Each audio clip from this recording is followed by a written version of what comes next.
22 বছরের ছেলের মৃত্যু রিহ্যাব সেন্টারে, কান্নায় ভেঙে পড়লেন মা। রাজ্যে কিছু নেশামুক্ত সেন্টারের নাম করে চালাচ্ছে অবৈধ বাণিজ্য, তা আবারও প্রমাণ হলো আজ।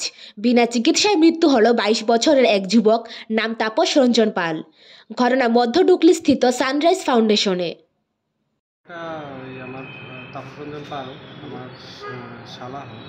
তো ওনার একটু ওসিডির প্রবলেম থাকাতে আমরা ওনার সানরাইজ ফাউন্ডেশনে দিয়েছিলাম আর কি। কোন জায়গাতে এটা ওই আপনার মধ্য ডুকলি কয়।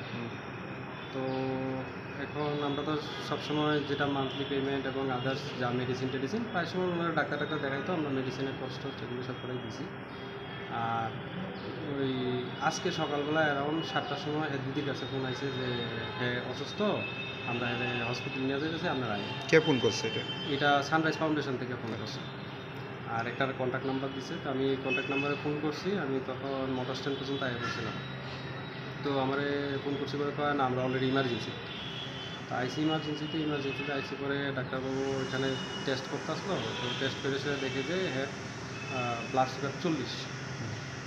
তো তখন তাড়াতাড়ি করে আরেকটা মেডিসিন দিছে। মেডিসিন দেওয়ার পরে আমরা নিয়ে আইসি এই পরে ইয়েতে ওয়ার্ডে আনার পরে আপনার বড় জোর মানে আধা ঘন্টার মধ্যেই ডাক্তারবাবু অন্যান্য ট্রিটমেন্টগুলি শুরু করার পরে আমরা কিছু মেডিসিন দিচ্ছে। আমি মেডিসিনটা নিতে গেছি, নিয়ে এসে আইসি দেখি মানে প্রচণ্ড শ্বাসকষ্ট।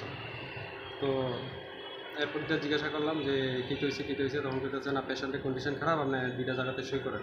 একটা হলো আপনার আইসিইউতে কল দিতে লাগবো, আর একটা হইতেছে আপনার লাগবে কী কয় ওনার কন্ডিশন যে খারাপ, এটা আপনার জানাই গেছে। সই করার পরে আমি দুনো জায়গাতে দৌড়াইলাম। এত বড় একটা জিবিপি হসপিটাল, কিন্তু দুঃখের বিষয় এত বড় হসপিটালে মানে যখন রুগী এরকম অবস্থায় লাস্ট মিনিট এরকম সময়ে একটা আমরা আইসিইউ বেড এখানে জোগাড় হইল না। তো আমাদের মেইন জিনিস হইতেছে, তারপর আমি যারা সানরাইজ ফাউন্ডেশন থেকে আইসেন ওনাদেরকে আমি জিজ্ঞাসা করছি কীটা হয়েছে। ওনারা কইতেছে যে উনি অসুস্থ আসলো গতকালকে, নাকি রাত্রেবেলা ডাক্তার দেখাই নিছে এবং ডাক্তার নাকি কইছে হসপিটালাইজেশন লেগা। আমি এটাই জিজ্ঞাসা করছি, তাহলে আমরা যদি কালকে রাত্রেবেলায় কইতেন তাহলে কালকে রাত্রেবেলায় আমরা আইলাম হইলে, প্লাস হসপিটাল যদি কালকে অসুস্থ যে মানে সমস্যাটা কী হয়েছিল? কইতেছে যে হ্যাঁ শ্বাসকষ্টের মতো প্রবলেম আছে। তো সকালবেলা তো আর আমি এসে ওইরকম মানে কিছু কথা বললা বা কোনো কিছু কইয়া যে একটা কিছু করণের মতো আর সুযোগ পেলাম। ওরে দেখে কি মনে হয়েছে, মানে কি হইতে পারে? মনে হইতেছে যে অ্যাকচুয়ালি হেড ভিতরে তো, কারণ 22 বছরের একটা ছেলে। আমি ডক্টরবাবুরে জিজ্ঞাসি যে কী হয়েছে।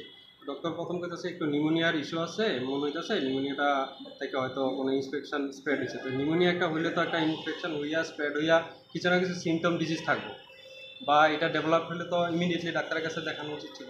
তো ডাক্তারে দেখাইয়া যদি হসপিটালাইজেশন যদি হয়তো আজকে লাইফটা বেঁচে যেত না। আর আমার মনে হয় হসপিটালাইজেশন একটু লেট হয়েছে। আর হসপিটালে আসার পরও যে পরিষেবা, সেটা তো মানে খুবই আনস্যাটিসফ্যাক্টরি। কারণ কি মনে হয় রিহ্যাব সেন্টারের যে কর্মীরা সঠিক সময়ে চিকিৎসা করছে না বাইরে? একটা ইম্পর্টেন্ট জিনিস হলো, যদি কিছু হয় আমাদের যদি ইনফরমেশনটা দিত তাহলে হয়তো আমরা দেখতাম কালকে। আরেকটা জিনিস আছে, যেহেতু হসপিটালাইজেশন কালকে লিখছিল, তাহলে ইমিডিয়েটলি যদি হসপিটালাইজেশন করে লাইতো তাহলে তো আজকে হয়তো। Bureau report, জনদর্পণ।